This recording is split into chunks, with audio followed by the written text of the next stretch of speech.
put this picture is that you cannot say always IPO is where the company sell its shares for the first time. This might be confusing, but I will explain. There is something called a private placement in the public offer.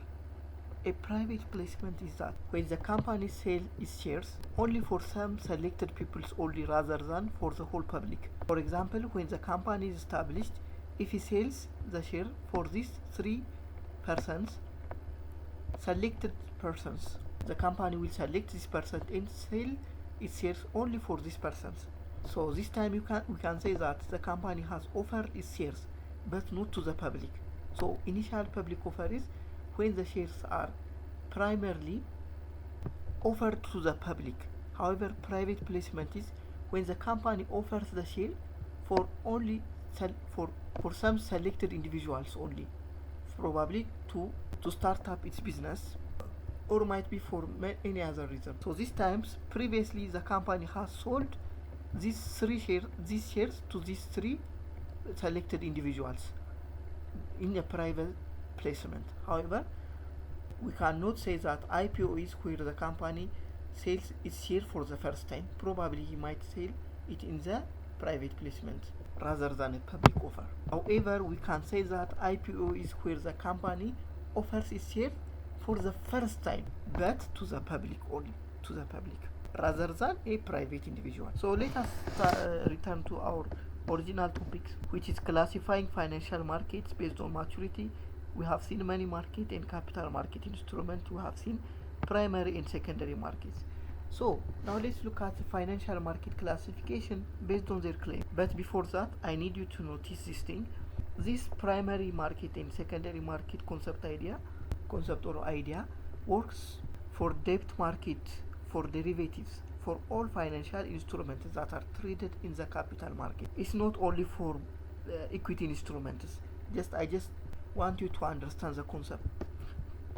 For example, a company might issue a debt instrument such as bonds, but there is no IPO here, and secondary offer in such a seasonal secondary offer such as we cannot call that for the bond.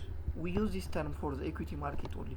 So in bond you can say that primary market is always when the company sells its debt instruments to the public directly.